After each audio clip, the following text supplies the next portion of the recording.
नीता भाभी, कवल भाई साहब, भाभी।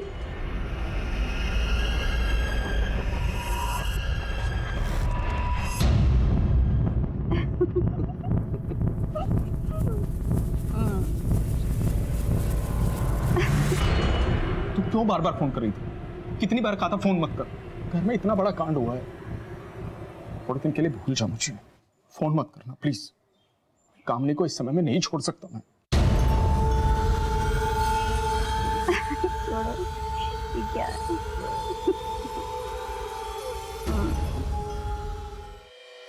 Siddharth, I need your help, Siddharth. मुझे तुम्हारी जरूरत है।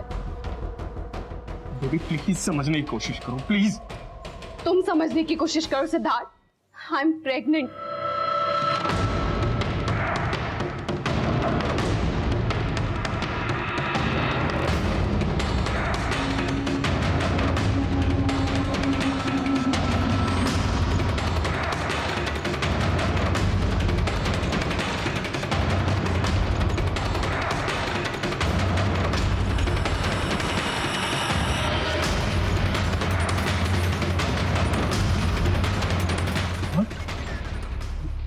ये कब हुआ? अरे हमने प्रोटेक्शन यूज की थी। कभी कभी प्रोटेक्शन फेल हो जाती है। बेबी मैंने तुम्हें बताया था हमारा कोई फ्यूचर नहीं है। और देखो मैंने बताया था मैं शादीशुदा हूँ। ये सब बताने की जरूरत नहीं है। अरे मैं नहीं बोल रही हूँ कि तुम मुझसे शादी करो या मेरे बच्चे को अडॉप्ट करो। मैं खुद इस बच्चे को नहीं अपनाना चाहती हूँ। मैं अपना करियर स्पॉइल नहीं करना चाहती इस बच्चे के लिए। मैं सिर्फ इतना चाहती हूँ कि तुम मेरे साथ हॉस्पिटल चलो। अगर मैं अकेले जाऊंगी ना सिद्धार्थ, तो ये मेरे लिए बहुत बड़ी एम्बैरेसमेंट होगी। मैं बस तुमसे रिक्वेस्ट कर रही हूँ, बस एक बार ये अबॉर्शन हो जाए ना, उसके बाद देखते हैं हमारे रिलेशनशिप का क्या करना है।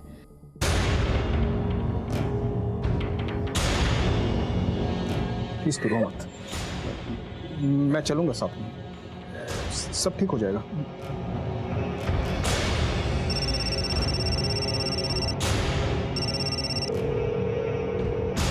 ये सिद्धार्थ फोन क्यों नहीं उठा रहे?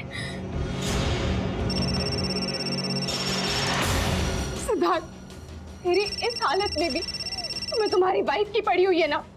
सिद्धार्थ, तुम्हें मेरी कोई फिक्र नहीं है। ऐसा नहीं है बेबी प्लीज, ऐसा नहीं है। फोन उठाओ प्लीज।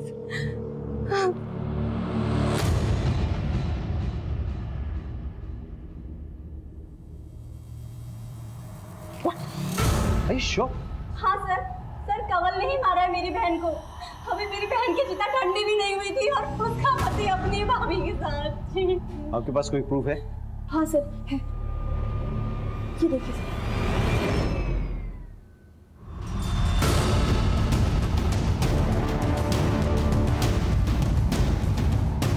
सर। मैंने कुछ नहीं किया सर। तेरे पवित्र रिश्ते की तो पोल खुल गई है। अपने बीवी बच्चों को क्यों मारा ये तू बताएगा या तेरी पूजनीय भाभी? मेरा यकीन कीजिए सर, हमने कुछ नहीं किया। कमीना है तो कमीना, क्या दिया मुझे तुझ पर? ऐसी घटिया हरकत करने के लिए तूने मेरी बहन और उसके बच्चों को मार दिया। छे सर, लेके जाइए इसे, लेके जाइए इसे। बच्चे को नहीं मारा, लगता है मैं अपने खुद के बच्चे को मारूंगा। छोड़ो मुझे, तो गलत कर दिया। मेरी साली को मारा तूने? हाँ? मेरी साली को मारा तूने? अपने बच्चों को मारते हो, शर्म नहीं आई तुझे? यार साले छोड़ूंगा नहीं, छोड़ूंगा नहीं तुमको।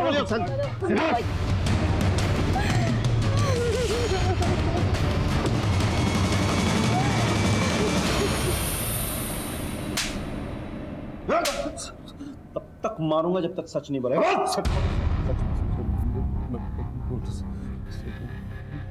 मैं सच कह रहा हूँ कि मैंने कुछ नहीं किया सर। अच्छा, मेरी भाभी के साथ मेरा गलत रिश्ता था, लेकिन वो भैया के गुजरने के बाद हमारी नजदीकियां बढ़ गई। तुम भी अब कल घर चले जाओगे, थोड़ा टाइम तो मेरे साथ बिताया करो। मैं तो हमेशा तुम्हारे साथ रहना चाहता हूँ। सच? भरोसा रखो। कमल की शादी हो गई, पर हमें तो एक दूसरे की आदत सी पड़ गई थी। बस हमने तय किया जैसे चल रहा है वैसे चलने देंगे। और हम छिप छिप कर मिलने लगे थे। और तेरी बीवी को पता चल गया और तूने अपने बीवी और बच्चों को नहीं सर, सच बोल सर मेरी बीवी कंचन को कुछ नहीं मालूम था। कंचन को पता भी चलता तो भी मैं इसको नहीं मारता sir. I loved her sir. ये छुप छुप कर मिलने से तंग आ गई होगी ना। और वैसे भी अभी तो तू सिर्फ 40 साल की है ना, अपने देवर के साथ तो लाइफ आराम से सेट कर सकती थी, लेकिन कंचन और उसके बच्चों के रहते तो ये सब कुछ पॉसिबल नहीं था, और इसीलिए तुम दोनों ने मिलकर के कंचन और उसके बच्चों को मार डाला। नहीं, ये गलत है। कमल अपनी पत्नी से बहुत प्यार करता था, दुनिया थी वो उसकी। कंचन एक बहुत अच्छी लड़की थी, मैं उसका घर नहीं तोड़ना चाहती थी। मुझे जो चाहिए था वो मुझे मिल रहा था, फिर मैं उसे क्यों मारूंगी? मर सब मर, तब तक मर जब तक सच नहीं बोलता, और उसके बाद मर तेरा सर। हमारे तमाम कोशिशों के बावजूद कमल और नीता इसी बयान पर टिके रहे कि उन्होंने ये खून नहीं किया। कमल दिल्ली में ही था और उसका अपने भाभी के साथ नाजायज संबंध भी थे, लेकिन हमारे हाथ कोई ऐसा पुख्ता सबूत नहीं लगा जिससे यह साबित हो सके कि उन्होंने ही ये मर्डर किए हैं। इसी बीच हमें एक लीड मिली। आगे बहुत सारे खबरी का फोन आया था। कंचन के घर से जो ज्वेलरी लूटे गए थे वो शाहदरा के पास एक ज्वेलरी शॉप में बेचे गए हैं। साहब हाँ साहब, ये ज्वेलरी तो कल ही खरीदी है मैंने। चोरी का माल ही है, समझ में आया? माफ करना साहब, छोटा दुकान है अपना, छोटे मोटे लोग ही आते रहते हैं यहाँ पे। किसने भेजी थी? 2 लोग आए थे साहब, एक बाहर बाइक पे खड़ा था, एक अंदर आया था ज्वेलरी बेचने। सीसीटीवी है दुकान में? नहीं साहब, सीसीटीवी तो नहीं है। पहचान लोगे दोनों को? हाँ, एक को तो पहचान लेंगे सर। स्केच बनवा दो। सर आइए सर। जाइए इनके साथ।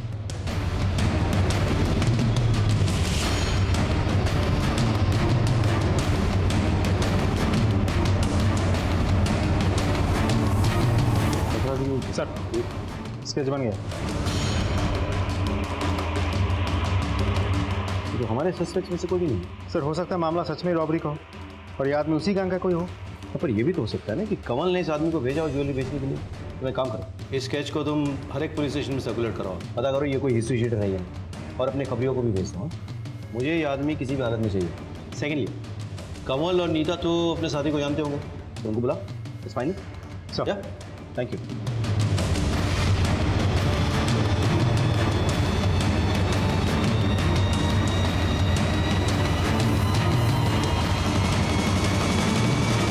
पहचानते हो? नहीं सर। आप? नहीं सर। इसे पहचानते हो? नहीं सर। कामिनी जी कहाँ है? शायद वो जानती हो। वो कैसे जानेगी सर? उसके सारे फ्रेंड्स को मैं जानता हूँ, मैंने कभी नहीं देखा इसे। और वैसे भी कंचन और बच्चों की आत्मा।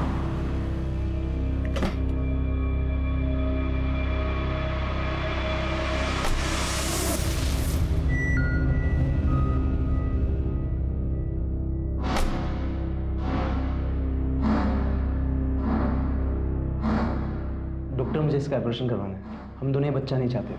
ये आपकी पत्नी है? नहीं, ये मेरी गर्लफ्रेंड है। दरअसल क्या है ना, हम लिविंग रिलेशनशिप में रहते हैं, करियर की बात है। ओके, मैं कल के लिए बुकिंग ले लेता हूँ और आपको ना कुछ टेस्ट कराने पड़ेंगे। मिश्रा जी, ये टेस्ट करवा देना, ठीक है? अब तो चाहिए इनके साथ।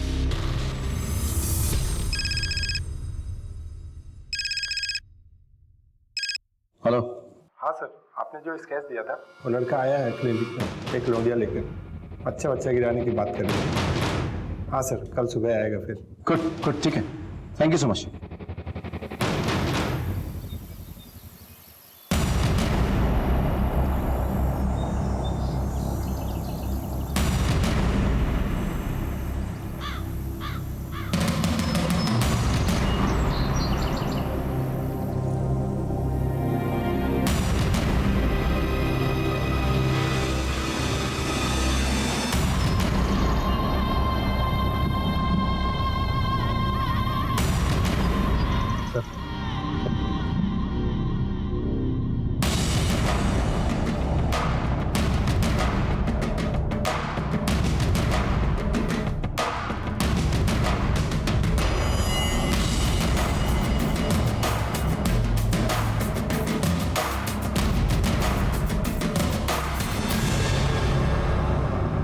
एक्सक्यूज मी,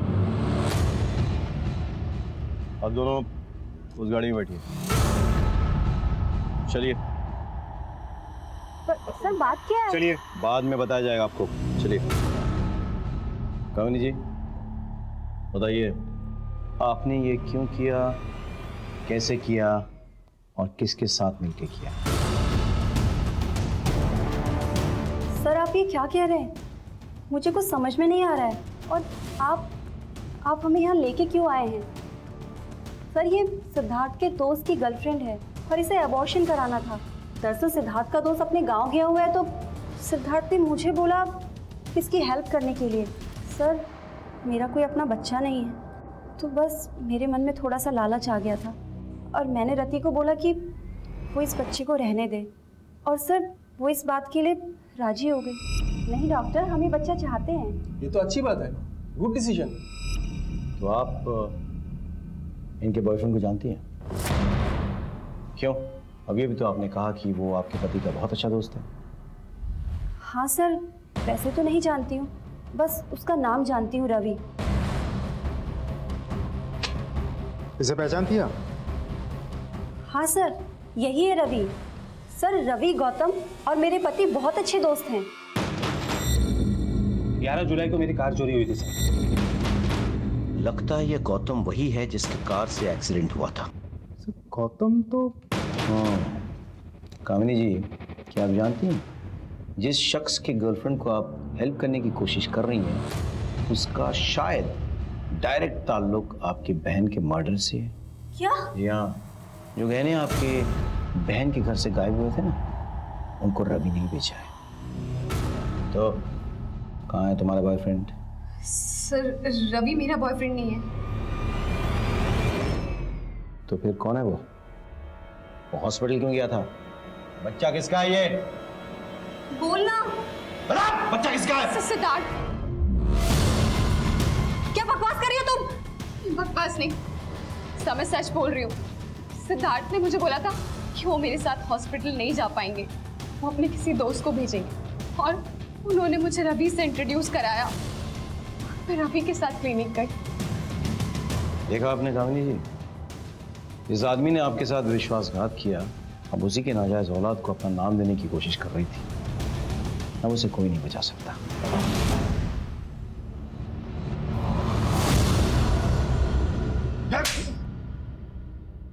चल। सर कंचन को मेरे और रति के बारे में पता चल गया। अरे हाथ मत लगाइए मुझे। मैं आपको क्या समझती थी और आप क्या निकले? क्या हुआ? क्या बोल रही है तू? आप मेरी दी को चीट कर रहे हो और बोल रहे हो क्या हुआ? मैंने खुद अपनी आंखों से आपको उस लड़के के साथ देखा है।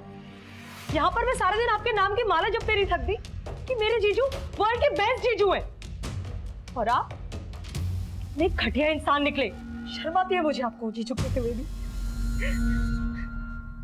I'm sorry कंचन, माफ कर दो मुझे। तुम्हें पता है ना मैं तुम्हारी दीदी से कितना प्यार करता हूँ। वो लड़की तो ऐसे ही है। कभी नहीं मिलूंगा उससे, प्रॉमिस। प्लीज दीदी को मत बताना तुम्हारी। और मैं आपको लास्ट वार्निंग दे रही हूँ, अगर मैंने दोबारा आपको उस लड़की के साथ देखा ना तो मैं पुलिस में कंप्लेन कर दूंगी। मैंने उसे समझाया था किसी को कुछ मत बताना, और वो अपनी बहन को बहुत प्यार करती थी। मुझे लगा कभी ना कभी उसे कुछ कर दे। मैंने सोचा मैं उसे मार देता हूँ। उसका मैंने गौतम की हेल्प ली और गौतम ने अपनी गाड़ी चोरी होने की झूठी रिपोर्ट ली।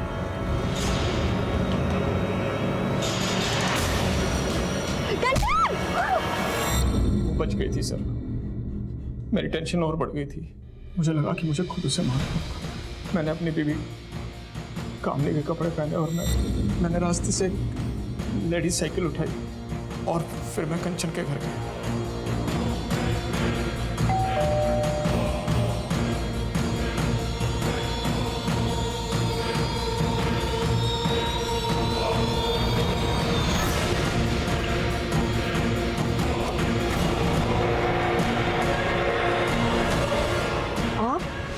उसके बाद मैं ऊपर गया और मैंने ज्वेलरी लूट ली ताकि लूट का मामला लगे।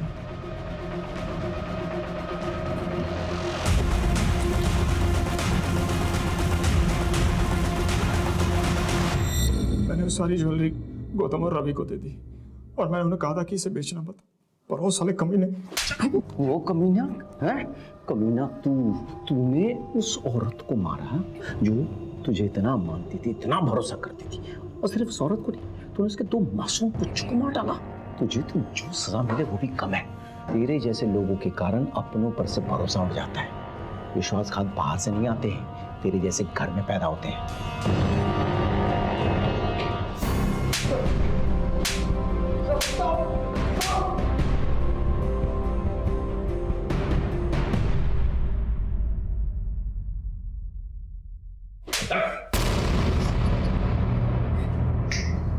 चलो।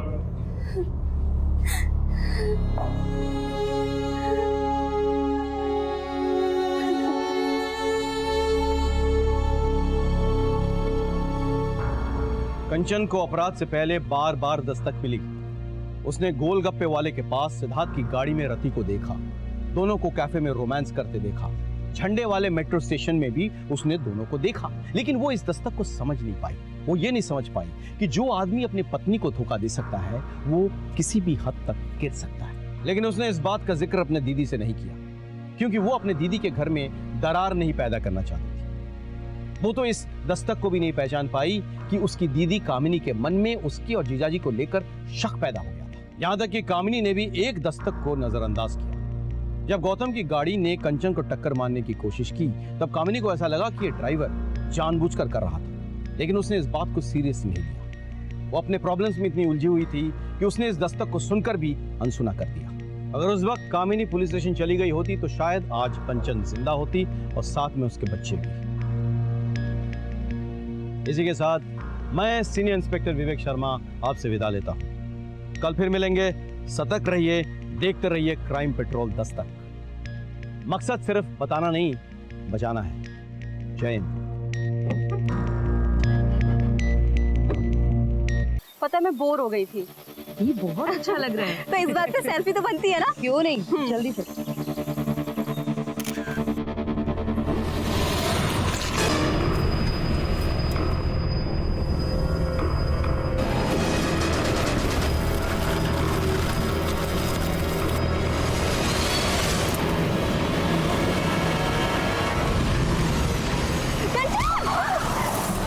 साले अंधे, तुझे दिखाई नहीं देता क्या? उठो कंचन, तू ठीक है ना? छोड़ो दी। पता नहीं आजकल के ड्राइवर कौन दे देता है इनको ड्राइविंग लाइसेंस। अब ये भी जो आपने देखा वो किसी के साथ भी हो सकता है।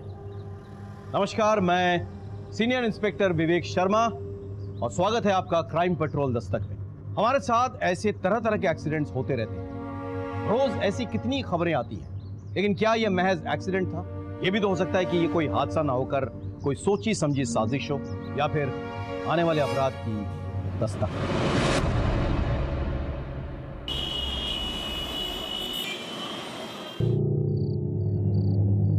कब आओगी?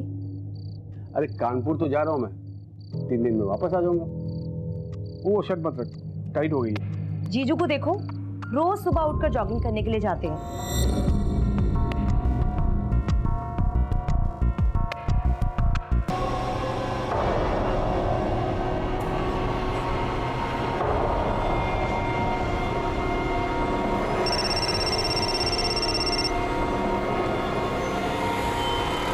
हेलो जीजू, कहाँ हैं आप? ऑफिस में। अच्छा आप घर आ जाइए, मुझे आपसे कुछ जरूरी बात करनी है। बच्चे कहाँ हैं? बच्चे ट्यूशन गए हैं। बाय।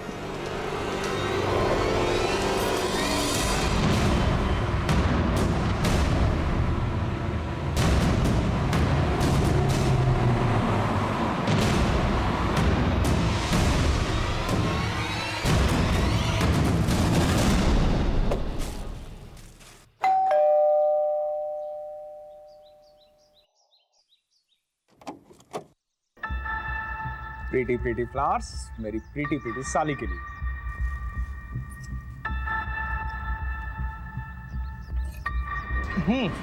बोल। मैं चाय बना के लाती। अरे तुम्हारे हाथ की अदरक की चाय? सुनना, मैं हेल्प करता हूँ भाई। मेरी साली और उसके हाथ की चाय, दुनिया में इन दोनों का कोई मुकाबला नहीं है। चाय पत्ती, हाँ चाय पत्ती, चीनी, पता है तुम्हें? वो तो तुम्हारी दीदी पहले मिल गई।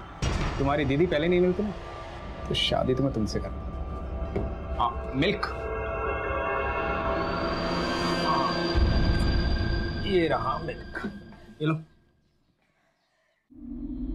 तो ठीक तो है ना?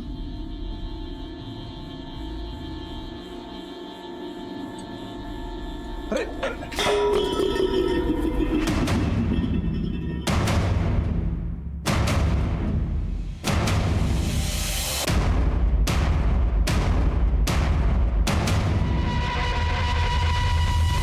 आई एम सॉरी, जो हुआ उसे भूल जाओ, ऐसा नहीं होना चाहिए। किसी को बताना मत, बहुत बदनामी हो गई।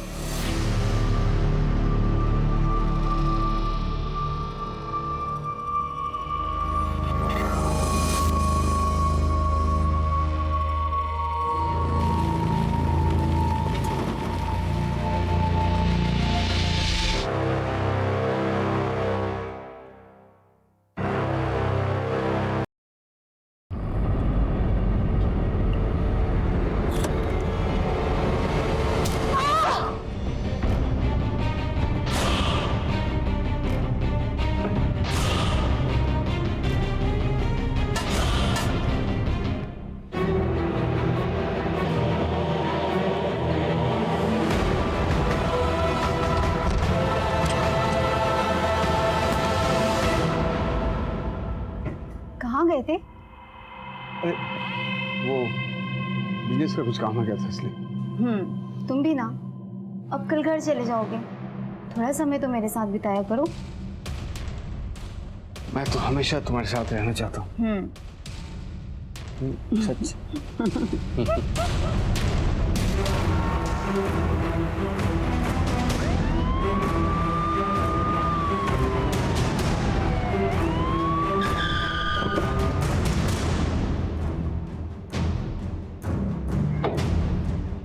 सर, एक औरत और 2 बच्चों की हत्या हुई। हस्बैंड घर पे ही है।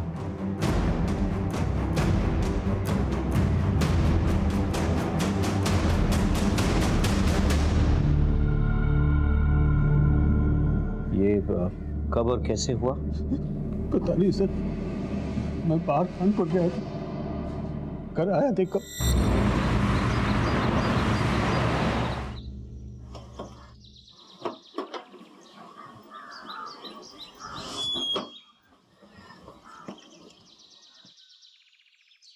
सुबह सुबह ही कहाँ चलेगी? कंचन कहाँ हो?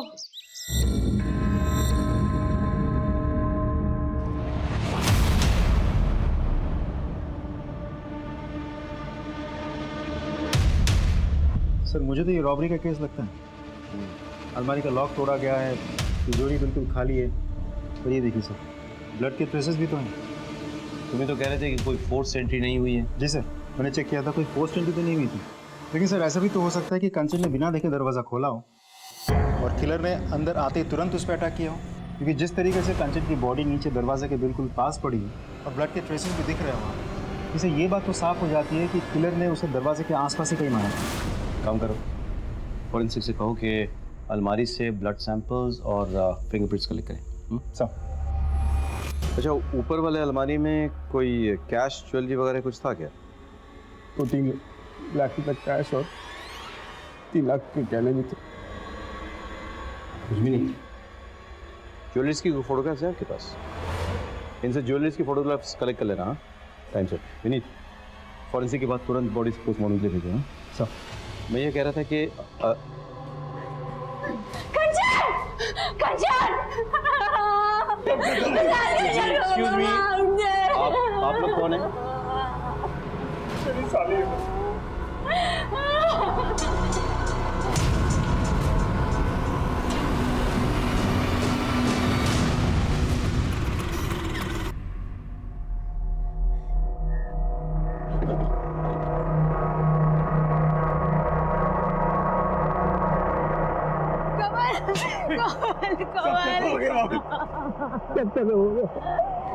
कंचन बच्चे सब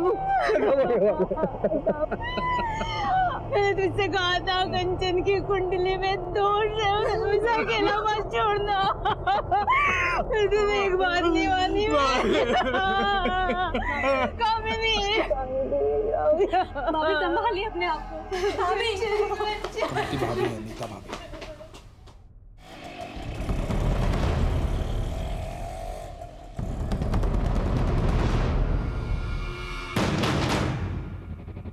फुटेज निकालो सर। कंचन को अपराध की दस्तक मिली थी पर उसने नहीं सुनी, जान गंवा बैठी और साथ ही साथ उसके 2 मासूम बच्चे भी मारे गए। इनिशियल इंक्वायरी में हमें फैमिली में कोई प्रॉब्लम नहीं दिखी, हमें लग रहा था कि यह कोई लूटपाट का केस है। ऐसे में कुछ नए एविडेंसेस हमारे हाथ आए। सर, फॉरेंसिक और पोस्टमार्टम रिपोर्ट आ गई है। तीनों के स्कल में फ्रैक्चर है सर। सर पे किसी भारी चीज से मारा गया। तो सर घर में मुझे कोई सस्पिशियस फिंगरप्रिंट नहीं मिले, लेकिन हाँ सर, ये घर के बाहर की जो फुटेज है यहाँ मुझे कुछ सस्पिशियस लग रहा है। मैं आपको फुटेज दिखाता हूँ।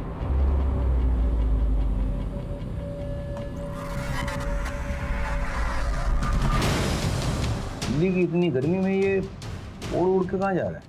हाथ में ग्लव्स है, चेहरे पे दुपट्टा है। आई एम श्योर अपनी आइडेंटिटी छुपाने के लिए सब कुछ किया है इसने। साइकिल तो लेडीज वाली लग रही है, लेकिन इसमें मर्द बैठा है या औरत ये नहीं पता चल रहा। ग्लव्स पहन रखा है इसलिए फिंगरप्रिंट भी नहीं है। और ये देखिए सर, हथौड़ा। शायद इसने मर्डर इसी से किया है। और अलमारी भी इसी से तोड़ा है। बहुत प्लानिंग के साथ मर्डर और रॉबरी किया है सर इसने। ये तो डाउट है। इतनी रात को कंचन एक अनजान आदमी के लिए दरवाजा क्यों खोलेगी? सर वो नींद में थी, ध्यान नहीं दिया, नींद से उठकर दरवाजा खोल दिया होगा। पॉसिबल है, लेकिन ये भी तो पॉसिबल है कि वो जाना पहचाना था, इसीलिए कंचन ने दरवाजा खोला और अंदर आकर उसने कंचन और उसके बच्चों की बेरहमी से हत्या कर डाली और इस कत्ल को लूट की शक्ल दे दी। पॉसिबल है सर, लेकिन ये भी तो हो सकता है कि किलर को पहले से ही पता था कि घर में कैश और ज्वेलरी रहते हैं, इसीलिए लूटपाट के इरादे से ही वो घर में घुसा, एक एक करके सबको मारा, कैश और ज्वेलरी लिया और फरार हो गया। यही तो पता करना है कि ये लूट के लिए मर्डर था या मर्डर करके से लूट की शक्ल दी गई। एनीवे, साइकिल का कुछ पता चला? सर मैंने सारी फुटेज चेक की, लेकिन कंचन के घर से 2 गली तक ही फॉलोअप कर पाए, फिर साइकिल कुछ पता नहीं सर। अंजना, तुम एक काम करो, वो एरिया के आसपास भी चेक करो, हो सकता है वहाँ से कुछ पता चले। ओके, देखना यह है कि कंचन की किसी से दुश्मनी थी या नहीं।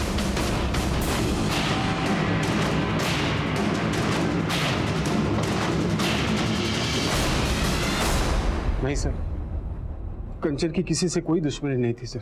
उसकी तो कभी किसी से छोटी मोटी लड़ाई भी नहीं हुई सर।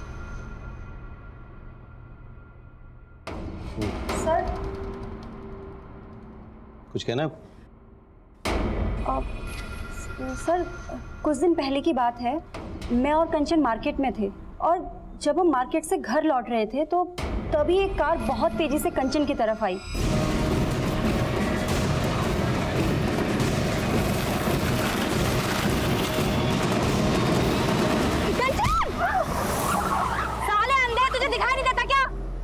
उठो कंचन।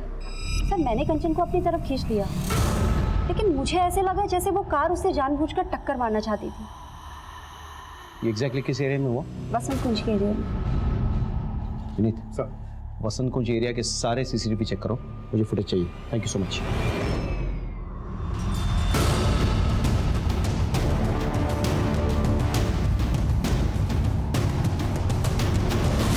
फुटेज में ड्राइवर का चेहरा कुछ क्लियर नहीं है। गाड़ी के डिटेल्स निकलवा। सर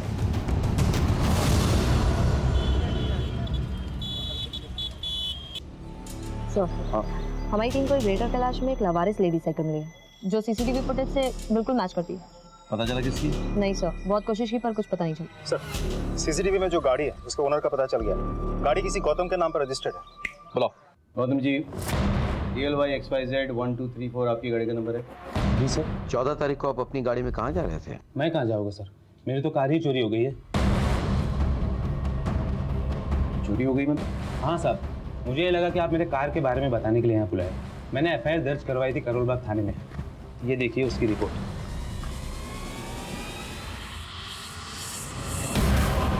11 जुलाई को मेरी कार चोरी हुई थी सर। कुछ पता चला सर?